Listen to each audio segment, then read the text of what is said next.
Everyone, you're watching Let's Talk About Prepping. I'm Tyler, your host, and in this video, I want to look at my customers' cigarette purchasing habits as a way to look at the economy. So what we see here is a spread of cigarettes arranged by price, with premium over here and cheaper over there. Now, these are around $9 and $8 respectively. They're sort of premium cigarettes. While that may seem like a lot, that's literally half the price of those same cigarettes 30 minutes away in Washington. They're doubled just in taxes alone. Anyways, what we have here are your brand name cigarettes, about $7 and $6 respectively.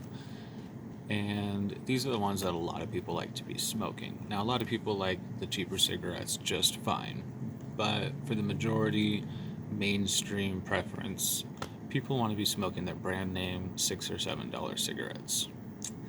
But lately, I've had a lot of people coming in who would normally purchase some of these guys asking what my cheapest option for cigarettes is. And while this may not seem like much of a surprise to non-smokers, maybe it sort of makes sense since it's a waste of money or however you feel about it, this is their luxury item, if you will. This is their dopamine fix. People who drink don't want to get cheaper beer. People who go out to eat don't want to be forced to go to McDonald's rather than Red Lobster or wherever you like to go. When you have the thing that you get that's nice for yourself, when you have to choose to downgrade that usually takes quite a bit of pressure.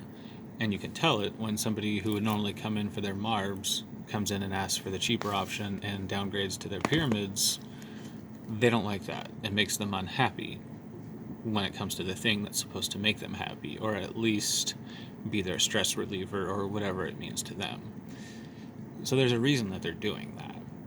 And while that may not, again, surprise non-smokers because it's generally perceived, and it may be true, that smokers tend to be in the lower income brackets, so it's not surprising that they're continuing to be in a tight budget situation and having to tighten their belts.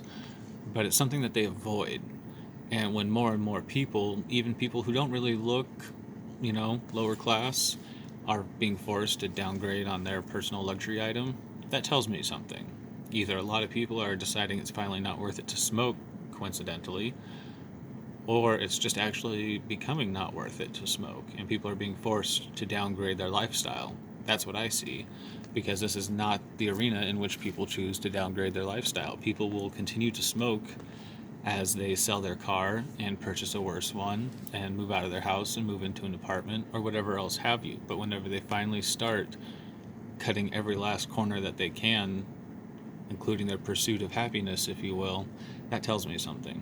And I do see plenty of people coming in and spending quite a bit of money on vapor mods, the unit that you use to vape with. People will come in and spend hundreds of dollars on those things, and that surprises me. But I feel like there aren't as many of those people doing that as there might have been in the 90s, if you will. I do feel like we're in a permanent post-recession period with the threat of economic hard times hanging over everybody all the time. These are regular people, not preppers who are always watching for economic hard times. These are people who want to be in good times, living their life normally, being forced to make these cuts, and that tells me something. I'm curious what your guys' thoughts are, and if you see people around you, mainstream people, being forced to make budget cuts without necessarily acknowledging that we're not supposed to be in a recession right now. Anyways, hope that's interesting. Love to hear some of your thoughts. Everybody stay safe out there.